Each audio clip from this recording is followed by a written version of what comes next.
Célébrant l'effusion du Saint-Esprit, la Pentecôte, dont la célébration est attestée par plusieurs confessions religieuses, est la fête chrétienne qui marque la fin du temps pascal. À chaque occasion, les prières des chrétiens invoquent Dieu pour que l'Esprit Saint leur soit accordé. Quelle est alors l'importance d'une telle réjouissance? Il s'agit de revivre ce moment-là fort de l'Esprit Saint dans la vie du chrétien, parce que après le temps de Jésus, nous sommes bien sûr dans le temps de l'Esprit.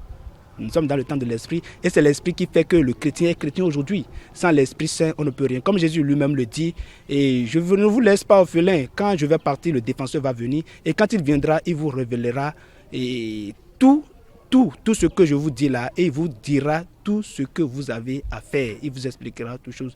Et en ce moment-là, vous-même vous comprenez. Quand il y a intensité de la prière, de la parole, d'exhortation, vous savez, l'Esprit Saint descend.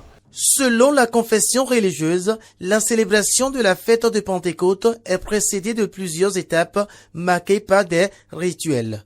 Déjà, pour faire de Pentecôte, déjà le samedi, c'est-à-dire que la veille, nous faisons ce qu'on appelle la vigile de Pâques, la vigile de Pentecôte, la vigile de Pentecôte. Et la vigile de Pentecôte nous prépare directement à entrer dans cette fête-là de Pentecôte, comme on le fait pour la fête de Pâques, la vigile de Pâques aussi. Donc tout ça là, ça entre dans le mouvement spirituel qui nous prépare Pentecôte, qui est aussi, on peut ainsi dire, la vie dans l'esprit chez le chrétien. Avant la Pentecôte, nous faisons 7 jours d'internement.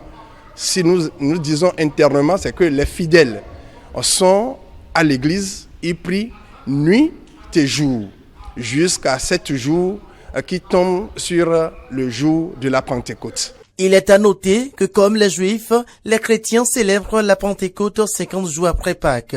C'est un jour marqué par l'acte de naissance de 2 religions.